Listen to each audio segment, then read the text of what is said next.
Those of you in sort of compliance and regulation worlds have probably been quite familiar with this notion of differentiation coming out of the compliance pyramid or regulatory pyramid theory that sort of came out about 15 years ago and is quite well established, but we're also seeing it on a service side as well.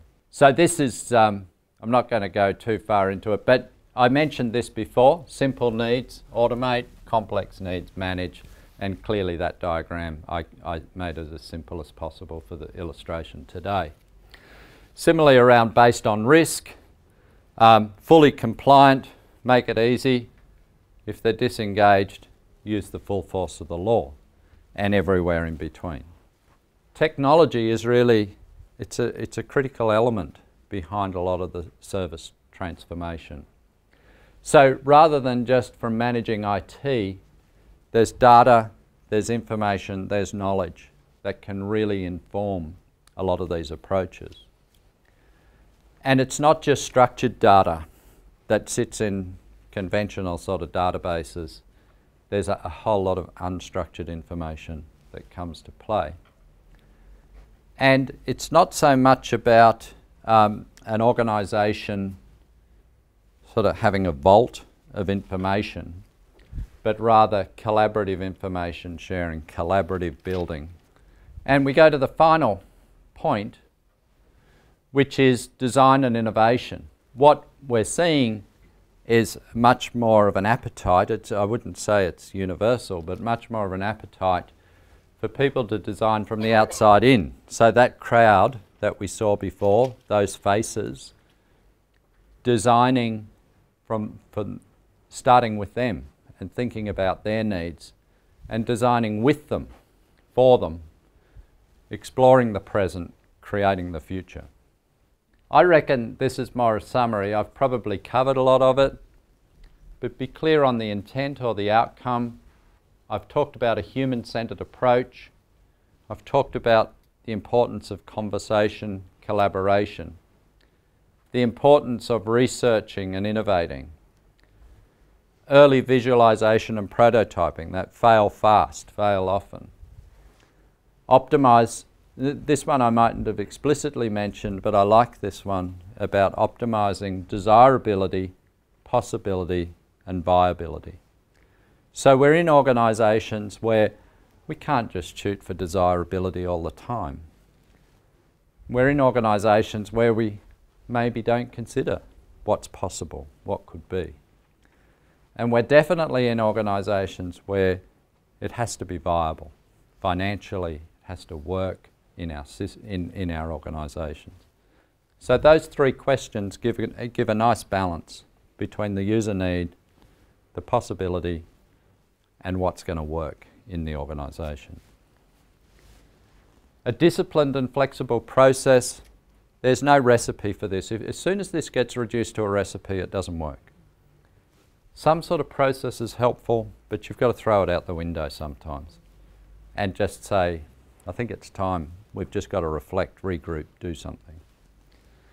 And finally, design the whole system. So that's really where I started with this fourth order design. If you design elements, you can sub-optimize. You really need to think, what's it mean in the context of the whole system? That's that notion of zoom. Sometimes we fail to educate our clients before working with them and sort of give them something and they say you're hopeless because you failed. So that's sort of not a nice experience. Look, I think it's partly a gradual educative process, but I do think you need to tell people up front, this is our approach. We're taking a prototyping approach. It's quite interesting, isn't it? In organisations we talk about being innovative and we talk about being customer-centric, and then we say, but we definitely don't want you talking to any customers. You mustn't talk to customers because they might ask for stuff and we can't give it to them. So we won't go anywhere near them, but we're customer-centric. And it's a bit the same. You know, we want to be innovative. Prototyping sounds nice. And then you say prototyping means you're going to fail, because if you weren't, it's not prototyping. You're going to get the perfect solution on iteration 1. So I think some of it is, there's a dose of education, there's a dose of the tax office journey is now 12 years old, and we had some struggles early on when I started building the design capability there of people saying either you're going too fast or you're not going fast enough, or, you know, how can we go out to the community with this when we haven't told the minister? And, you know, there was all this sort of thing, and we had to work through a lot of those questions. And I wouldn't say it's perfect, you know, nothing's ever perfect. It's a continuous evolution. It is a bit odd, isn't it, that you have to come in and talk to the customer of a large government organisation when the government organisation is talking to the customer every minute of every day. So what about capturing and hearing those stories every minute of every day of lives and all those? So what about ways of capturing those? Well, I think a couple of things I would say. One of the things, staff are a rich source. So when you talk to the community, generalise the definition to include staff because they're an important part of that equation. I think the other thing is we don't ever go out on our own. We always take the organisation with us. And that's partly so they hear the stories firsthand, but also partly there is some technique to this approach, and we're trying to skills transfer through the approach. It's hard to know where innovative breakthroughs are going to come from, but rarely would they come from us. We're like the broker or the catalyst for a breakthrough idea. They're going to come from people in your organisation who are given the right initial conditions to come up with the breakthrough. But they will come from staff. They'll come from a staff member generally that's got an eye on the past and knows the system well, but also can think about how it could be. Isn't it make it even more important for organisations, government agencies to have some kind of mechanisms to encourage that flow through of innovation, so that, you know, we're hearing from you know, the person that we work with, the people that we work with. I think on a couple of slides back I had that point around building design capability.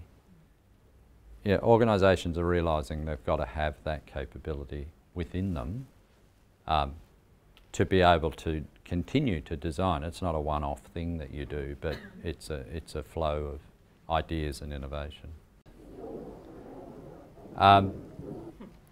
If we imagine order over here, chaos over here, if you write out here, you've sort of got extreme predictability, extreme order. It might be 100% efficiency, but it sort of leads to death because there's no capacity to respond and change. If you're right out here, you're at the complete opposite end of the spectrum. So complete unpredictability, nobody has any idea what's going to happen after lunch, let alone anything else. And, you know, sort of nothing quite happens because as soon as you try and make a payment, somebody cancels it, and then, you know, you're just all over the place. The space between order and chaos is known as the edge of chaos. And that's actually the place where innovation, new ideas, new possibilities occur. To illustrate my point, I'm going to borrow this glass of water.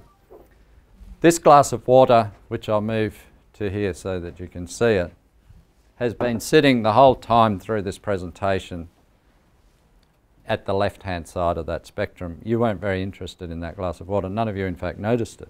Oh, it's my glass. Apart from Richard. But now, you know, we're going to put it there. It's still pretty not very interesting. But now we're putting it out here. We're going to watch it. And if I asked for a volunteer, what's your name? Janine's going to push that glass closer to the edge of the table. Thank you. It's not ours building, so don't worry. Janine is now we're a lot more interested in that glass. And I think we can take a little bit more. So I'm going to leave it there now, on the edge of chaos. And I think that glass is now open to a lot more possibility and a lot more innovation than it was before we started. I think it's where the two are braid that I think you get some interest and new ideas. So you don't, and yeah, if you walked into an organisation, if you were a chief executive starting in a new organisation and you saw complete predictability, your strategy would be, let's shake this up a bit. Let's put some new ideas and random things. But if you're a chief executive starting in a new organisation and you find it over here, you actually go in and stabilise the system. So you're going to choose different approaches depending on what you discover in that context. The project we're doing at the moment with the ACT government, the Vulnerable Families one, we deliberately designed it, if you can see these two converging lines, where this is the story of the families. So we've got this activity where we're listening to the families. We're sitting down with the families. We're doing it as we speak. It's happening as we speak.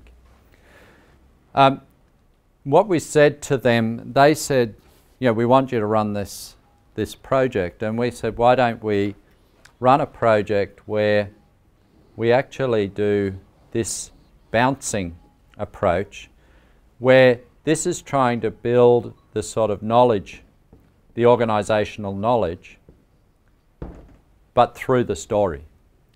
So what we're doing in a practical sense, what that means is, once a week, we're bringing people to ThinkPlace, to our design studio there, that are involved in the project, from ACT government, from the community sector, from ourselves, and we're having 2 hours of reflection. How did that go? What did we learn? What could we reapply? So we're spending these 2 hours with them on a weekly basis, but they're going to build their capability and share it and reuse that knowledge through the website that we're building with them. But it's all coming out of the stories. It's not coming out of, let's go in and build a design capability. So there's no top-down, it's all coming out of the community-based project. Yeah. So your strategy is to learn, it's not to do, it's not to Correct. execute, it's to learn. That's right. Yeah. When I set up the design capability in the tax office, I was studying chaos theory and complexity at the time, so I suppose it was front of mind. And I had that sort of very question. There were sort of pockets of interest, pockets of good practice. And what we did, so this is a whole of agency example, not a whole of government. So, but tax is quite a big place, 20,000 people. What we did was sort of take more of a, like a franchising type of model, where we said, there's like a corporate capability, but corporate's not going to try and do everything for the whole organisation. Instead, let's look for people who've got an appetite, an interest, a need, a desire to be involved. And we joined them up.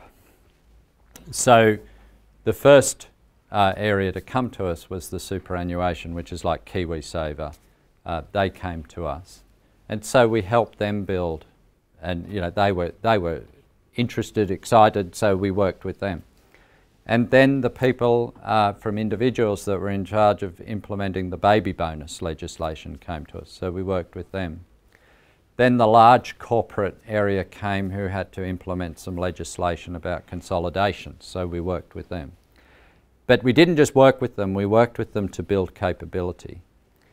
And then we actually ran a similar process to that knowledge sharing process, where we would bring people together on a weekly basis. We fed them. That was quite effective. We fed them. There's a lot of talk about communities of practice, but they were the best communities of practice I've ever seen. So that sort of worked at an agency level. So I don't know the answer to your question other than could some lessons from there be extrapolated to a whole of government level, where you've got a network here, and could you join some of the dots through this network?